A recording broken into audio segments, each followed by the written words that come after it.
At the end of January, the Organization for Economic Cooperation and Development, a body of all the developed nations in the world, released its first economic survey of Israel.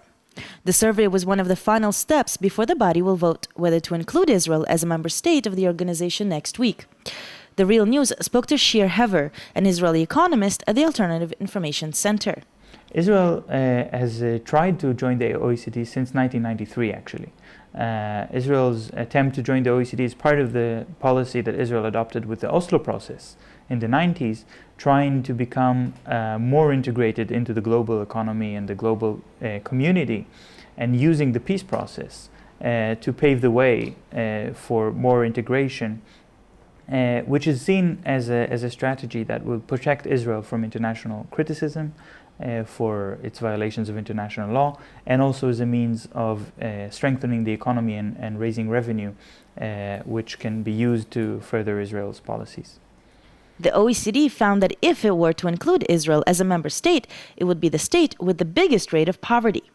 The report focuses mostly on the government policies regarding welfare and social policies in a very right-wing approach, a very strict neoliberal view that calls for maximum privatization, for cutting welfare wherever it is possible, and basically policies that Israel has already started to implement, which increase gaps and social inequality, are the ones that the OECD seems to favor. The Real News also spoke to Israeli economist Shlomo Svirsky of the Adava Center, an economic think tank that focuses on social equity, about how Israel developed such a level of poverty. The government cut its yearly budgets for 4 consecutive years. The cuts were very severe. So they hit the school system, the universities, the health system, and more than anything else, our social security system. So within 2 years, the level of the poverty rate for families jumped from 17 to 20%. Poverty and inequality in Israel are the highest in the developed world. The only country that has a higher Gini coefficient than Israel, Gini coefficient measures the inequality of income, is the United States. The OECD is worried about the high level of inequality and poverty in Israel, although the policies that increase that inequality and poverty are the very same policies that the OECD seems to favor. Israel started to implement neoliberal policies in 1985, which is following a very deep economic crisis in Israel. But the rate of adopting these policies has been gradual, and the rate of liquidating the Israeli welfare state has taken many stages from 1985. But with the second intifada, the rate has increased very dramatically. In this country, it was introduced by a bipartisan agreement between the 2 major parties, the Likud and Labour. Okay? And that is important to know, because ever since both Likud-led government and Labour-led government have use the same kind of macroeconomic policy. Okay. The nomic clientis is, you can use it. You can use it in the Israeli case to explain at least one instance, and that's the second intifada. In light of this combination of fighting, bloodshed, economic crisis, and state of shock for many Israelis who believe that the Palestinians would be forced to accept any deal offered to them, the government had a very convenient ground to impose neoliberal policies on the population. And in fact, that was exactly the rhetoric that they used. They said, we are now in a state of crisis, so everyone has to tighten their belts.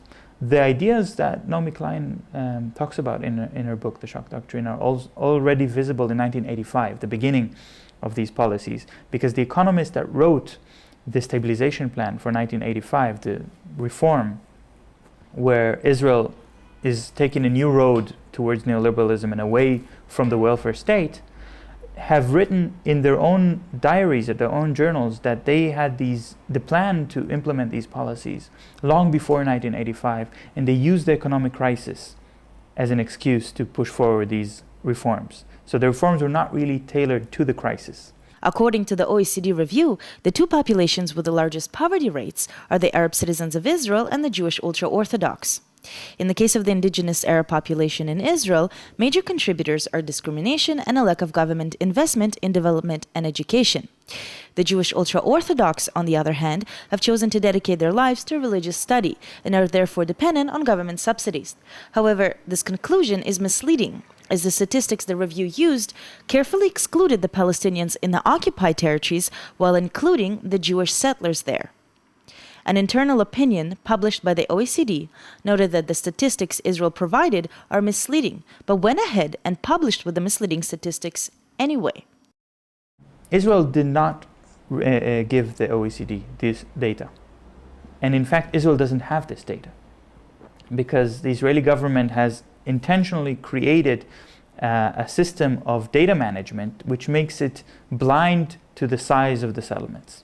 This kind of data can only be inferred indirectly by doing research and making estimates and using various reports written by NGOs. The Israeli government itself doesn't provide this data to no one.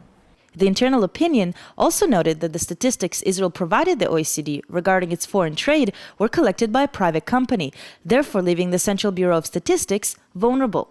Regardless, the OECD review used the statistics anyway and listed diamonds as Israel's #1 export. When you look at the sheer quantity, money value of our exports, diamonds comes in first. But when it comes to diamonds, what you should really measure is the value added. You see, all we do in this country, many other countries that have a similar diamond industry, you polish the diamonds, but the diamonds themselves come from abroad. They come for a certain period of time, they are polished, and they are sent abroad back. So what you should count is only the value added. Now, the military-industrial complex is the most successful source of industry and services that we have, especially when in the late 1980s, some big chunks of it were civilianized and turned into our well-known high-tech industry. Israel has become the fourth biggest exporter of arms in the world. However, two of the three biggest exporters of arms in the world are already members of the OECD, so perhaps that is a sensitive topic for them to mention in their report. But if you talk about military exports as proportion to the size of the economy, then Israel is the biggest exporter of weapons in the world. And that means that the Israeli business model, or the business model of the Israeli economy, you could say, is constant conflict. Peace would not be good for the Israeli economy, at least for many large sections of that economy, and would have an immediate negative impact on Israeli exports. When he delivered the first economic review of Israel, the OECD Secretary General Angel Gurria congratulated Israeli Prime Minister Benjamin Netanyahu for the neoliberal reforms he has already implemented in his previous role as Minister of Finance, and noted that Israel would be a welcome addition to the OECD.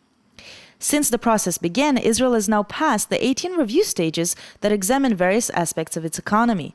Next week, the final decision on its acceptance will be taken by a committee of ministers of all the member states. They will decide whether the issue of the occupation is significant enough to prevent Israel from joining and becoming the 31st member of the OECD.